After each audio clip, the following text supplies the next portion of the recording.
Hi நண்பா, இந்த ஒரு வீடியோவில் எஸ்கே நடிப்பில் வெளியான மதராசி திரைப்படம் 8 நாள் முடிவில் உலகம் முழுவதும், அதாவது தமிழ்நாடு, கேரளா, கர்நாடகா என வேர்ல்டு வைடாக 8 நாள் முடிவில் எவ்வளோ கலெக்ஷன் இருக்குது அப்படின்றதையும், அது மட்டும் இல்லாமல் மதராசி திரைப்படத்தினால எஸ்கேக்கு பார்த்தீங்கன்னா மிகப்பெரிய ஒரு பாதிப்பு ஏற்பட்டிருக்குது. ஸோ என்ன அப்படின்றதையும் இந்த ஒரு வீடியோவில் நம்ம டீலாக பார்க்க போகிறோம். அதுக்கு முன்னாடி மதராசி திரைப்படம் உங்களுக்கு பிடிச்சிருக்கா இல்லை அப்படின்றத மறக்காமல் கமெண்ட் பண்ணுங்க.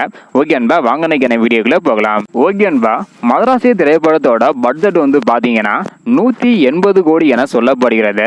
அது மட்டும் இல்லாம எஸ்கேவுக்கு சம்பளமாக 40 கோடி டு 80 கோடி வரை கொடுக்கப்பட்டுள்ளதாக சொல்லப்படுகிறது. இப்படிப்பட்ட சூழ்நிலையில 8 நாள் முடிவுல எவ்வளவு கலெக்ஷன் இருக்கு அப்படின்றத டீட்டெயிலா பார்த்துடலாம். அதாவது 8 நாள் முடிவுல தமிழகத்துல மட்டும் மதராசி திரைப்படம் 44 கோடியே 5 லட்சமும், கர்நாடகாவில் 5 கோடியே 40 லட்சமும், ஆந்திர பிரதேஷ் மற்றும் தெலுங்கானாவில் 5 கோடியே 50 லட்சம் வரையும் கலெக்ஷன் இருக்குது. அது மட்டும் இல்லாமல் கேரளாவில் 1 கோடியே 95 லட்சமும் கலெக்ஷன் இருக்குது. ஓவர்சீஸில் 23 கோடியே 95 லட்சம் வரையும் கலெக்ஷன் இருக்குது. இதன் மூலம் 8 நாள் முடிவில் வேர்ல்டு வைடாக மதராசி திரைப்படம் 84 கோடியே 30 லட்சம் வரையும் கலெக்ஷன் இருக்குது.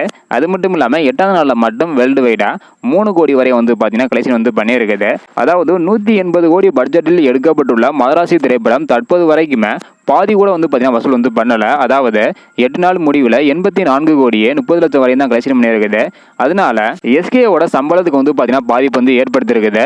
அதாவது அடுத்தடுத்த திரைப்படங்களுக்கு குறைவான சம்பளம் தான் கொடுக்கிறப்பதாக சொல்லப்படுகிறது. அது மட்டும் இல்லாமல் KPY பாலா நடிப்பில் வெளியான காந்தி கண்ணாடி திரைப்படம் பார்த்தீங்கன்னா 3 கோடி பட்ஜெட்டில் எடுக்கப்பட்டுள்ளது. ஸோ தற்போது வரைக்குமே 3 கோடி பார்த்தீங்கன்னா தொற்றுச்சு. இன்னும் ஒரு சில நாட்களில் 3 கோடியை தாண்டி வசூல் பார்த்தீங்கன்னா பண்ணிடும். ஸோ தற்போது வரைக்கும் ஒரு வெற்றி திரைப்படமாக பார்த்தீங்கன்னா காந்தி கண்ணாடி திரைப்படம் அமைஞ்சிருக்குது. தற்போது வரைக்கும் 8 நாள் முடிவில் காந்தி கண்ணாடி திரைப்படம் எவ்வளவு கலெக்ஷன் இருக்கு அப்படின்றதுக்கான வீடியோ நம்ம சேனலில் போட்டுக்கிறோம். பார்க்கலாம் அப்படின்னா மறக்காம செக் பண்ணி பாருங்க. இந்த வீடியோ பார்த்தீங்கன்னா மறக்காம எல்லாருக்குமே ஷேர் பண்ணுங்க. ஓகே அன்பா, தேங்க்யூ.